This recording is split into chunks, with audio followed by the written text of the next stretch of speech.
Bonjour, bonsoir à toutes et à tous. Merci de votre fidélité à la télévision Pacifique. Bienvenue, mesdames, messieurs, dans cette nouvelle édition d'information à la une de l'actualité haïtienne. Manifestation mercredi des partisans de Fidel Monchéri au Champ de Mars pour protester contre son éventuel renvoi à la direction générale du ministère de l'Intérieur et des collectivités territoriales. Des dizaines d'internistes de plusieurs centres hospitaliers publics du pays ont aussi manifesté mercredi devant le siège de l'hôpital La Paix de Delma 33 pour réclamer 9 mois de frais. Libération le 25 septembre dernier de Jean-Jackson Michel, arrêté et écroué le 13 avril 2017 suite à l'attaque le 7 avril du cortège présidentiel à l'Arcaillet. Les responsables du parti Haïti en Action dénoncent l'emprisonnement de leur ex-candidat à la députation. Le PDG de Radio Téléanti, Jacques Sampeur, a dénoncé la position de scellé sur le bâtiment Lojan ce média depuis le 22 avril dernier à l'initiative du Fonds de développement industriel, le FDI. La présidente de la commission Conditions féminines et égalité de genre de la Chambre basse, Marie Gladys Saint-Jean, lundi, reproche à l'exécutif de n'avoir pas respecté le quota de 30% de femmes dans la formation du gouvernement. Voilà, mesdames, messieurs, pour l'essentiel de cette édition. Restez branchés sur la chaîne 54.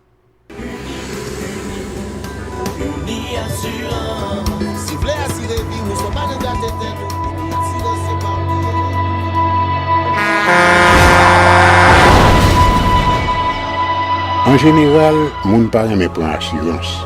Yo considéré que son l'argent rejeté. Et pourtant, l'argent assurance te doué dans budget ou à côté l'argent caille avec l'argent mangé. Li là pour les deux ou traverser un mauvais pas. Gardez tout à côté ou. Ouais comment gros problème qu'on entre sur moun sans attendre. Mandez Dieu pardon, ça qu'arrive au tout. Une assurance dit ou précaution pas capon. Les mal arrivés, les faux amis flair saison a fait comme si on pas de jambe connaît ou. Une assurance après rétaver ou pour dire continuer vivre la vie ou quitter ce course là nan men nous. Uni assurance. Vivez en toute assurance. Bienvenue, mesdames, messieurs, dans le développement du journal. Comme annoncé un titre, l'ex-candidat à la députation du parti Haïti en Action pour la circonscription de l'Arcaillet, Jean-Jackson Michel, a été libéré le 25 septembre dernier après avoir passé 17 mois en prison. Il a été arrêté et écroué le 13 avril 2017 suite à l'attaque le 7 avril du cortège présidentiel à l'Arcaillet. Les responsables du parti Haïti en Action dénoncent cet emprisonnement et déplorent le fait que le juge d'instruction a rendu son ordonnance plus d'un an après avoir été saisi du dossier. La déclaration du coordonnateur de AAA à l'Arcaillet, Jean-Jackson Michel, au micro de Hélène Vernal et de David Mercius. Nous disons merci à Coordination Haïti en Action qui eux-mêmes est toujours bon nous support. Et merci également à la coordination locale dans l'Arcaillet Haïti en Action qui est campé.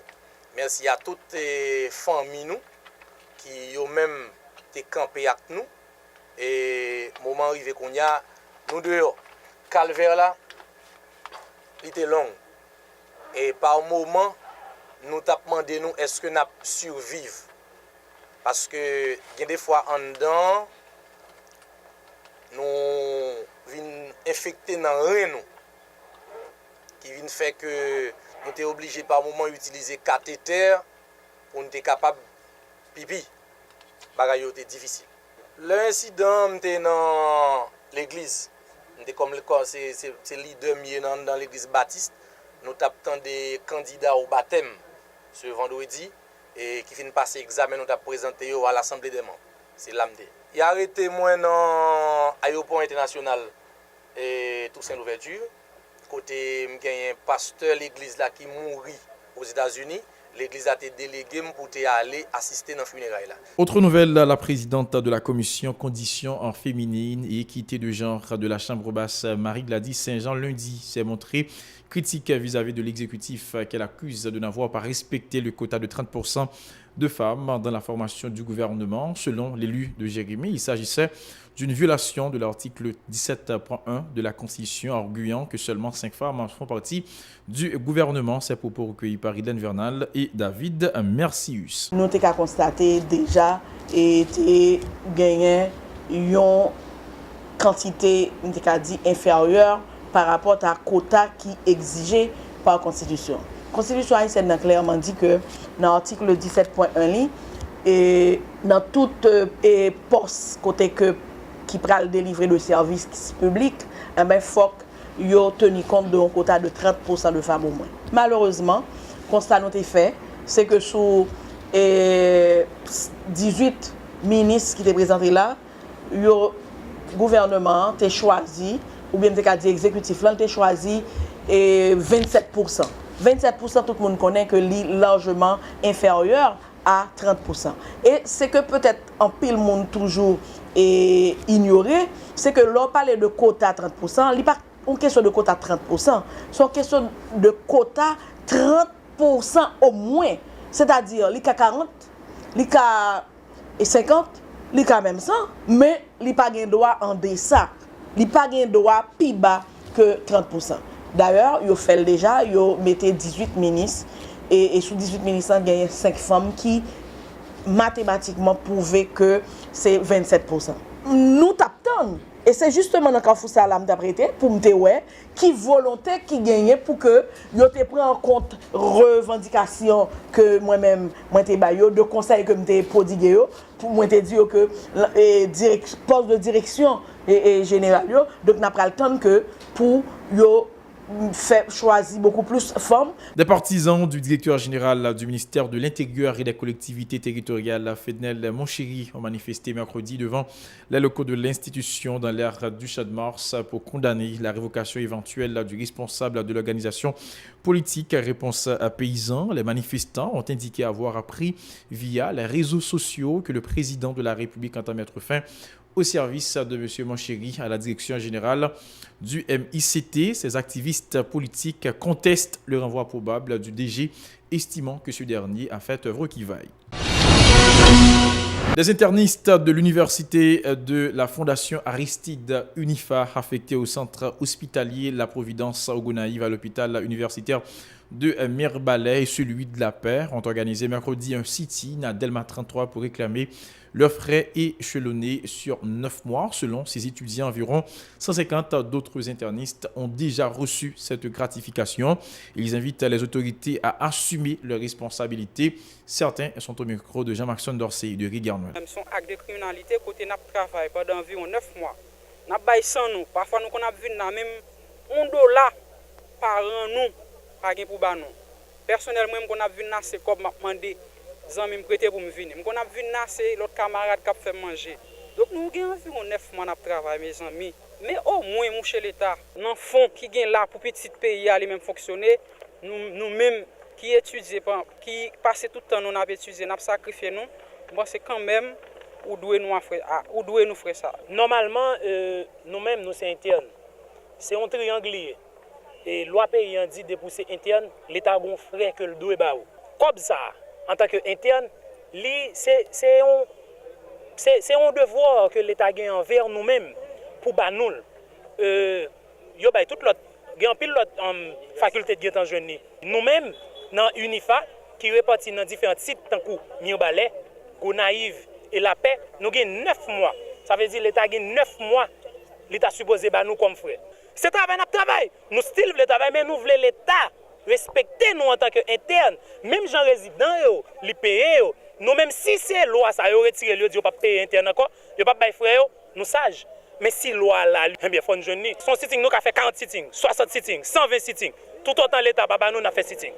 Le président de la République, Jovenel Moïse, se prépare à intervenir jeudi sur la tribune des Nations Unies dans le cadre de la 73e session annuelle de l'Organisation mondiale. Un discours qui pourra englober les problèmes liés à la sécurité du pays, les enjeux socio-économiques et les questions sanitaires, notamment le dossier du choléra. Entre-temps, le chef de l'État a multiplié ses rencontres bilatérales et multilatérales. Les entretiens étaient programmés avec les membres de la communauté haïtienne et les bailleurs de fonds internationaux. Jovenel Moïse est attendu vendredi dans la capitale haïtienne.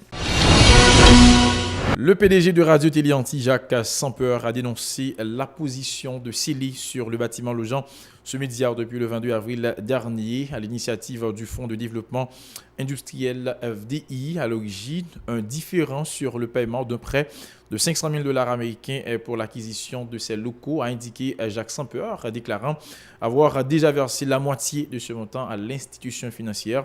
Sa déclaration. Je vous le dis encore, le 27 septembre, après Radio Antilles 34 ans, nous dans la rue. FDI a acheté un caille pour Radio Antilles International et en 2008, décembre 2008. Et là, FDI voit nous pas de personne, pas de aucune banque, de payer toute dette nous, malgré tout débois qu'on a gagné antérieur.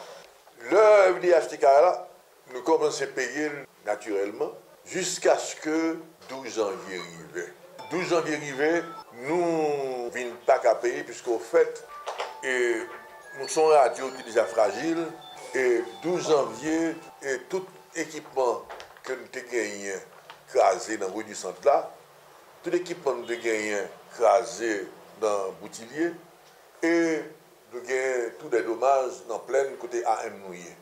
Nous faisons 3 ans, à dire que de 2010 là, à 2013, on a payé sans fonds par exemple fini et jusqu'à ce que nous essoufflions en 2013. Mais là, le fonds total général, de 2008 à 2013, ça fait nous 5 ans de payer. Et mensualité, il n'y a pas de pitié. C'était des bagailles qui étaient payé près de 4 000 $ américains par mois. Parce que nous avons 2 prêts, nous avons un prêt Kaila qui est 500 000 $. Alors Kaila était 450 000 $. Et FDI débloqué 500 000 $. Et reste 50 000 $ qui pour les frais. De 2008 à 2013, ça fait 5 ans. Et sous-calculé arithmétiquement, avec les frais d'assurance que nous payons, qui comptent entre 5 000 à 6 000 $ par an, ça fait nous plus de 250 000 $ américains que nous payons FDI sous 500 000 $. Pendant ce temps, nous n'avons pas de fonds de garantie. Pendant ce temps, FDI gagne freux. Les gagnants bid domeni, l'argent bid domeni, et ils n'ont pas prêté de l'argent, ils n'ont pas aucun qui là. Et pourquoi? Parce que il y a des gens qui derrière là. Jusqu'à ce que FDI, d'une façon frauduleuse,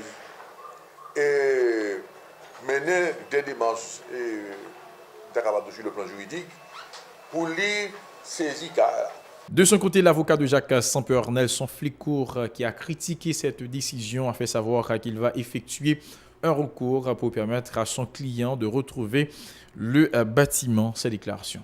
Pendant qu'il attend pour l'appel de tribunal civil, c'est l'assignation dans le référé, malgré nous du juge là, qu'il n'est pas compétent parce qu'en matière d'opposition de droit civil, votre tribunal n'est pas compétent.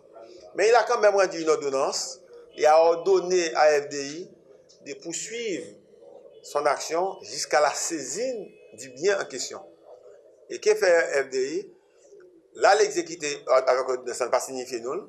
Seulement, c'est-à-dire demander, là, mettre Mouni en dedans avec sécurité. Nous pensons que c'est un abus au fait, Jacques. Parce que nous avons adressé une lettre à FDI pour lui dire qu'il y a d'autres institutions qui veulent acheter l'hypothèque pour Radio Antilles. Ils n'ont pas manifesté la volonté pour nous permettre de faire parce que la loi donne droit à cela. À nous, débiteurs, si vous devez une banque, vous devez faire notre banque acheter pour. Vous devez demander la banque là, si vous êtes là pour 10 ans, moi je vais payer bien d'être là dans 20 ans, mais moyennant, il va falloir une diminution du quota que je dois payer. Nous faisons tout ça, vous pas d'accord? Étant donné que nous, dans le tribunal, nous allons plaider, le tribunal a voté à partir de ce lundi. Le temps de préparer les actes pour recevoir les avocats, etc. Nous allons signifier les actes à FDI pour demander, pour rendre nos comptes, en fonction de quoi il a exécuté une décision sans que nous devons amener. Pour nous dire effectivement aux honorables magistrats de la Cour d'appel que nous faisons opposition au droit civil, mon juge première instance rend nos décisions sans pour autant qu'elle n'est pas compétente. Voilà, mesdames et messieurs, pour l'essentiel de cette édition. Merci à vous qui l'avez suivi. Toute l'équipe vous invite à rester branchés sur la chaîne 54 pour la suite de la programmation.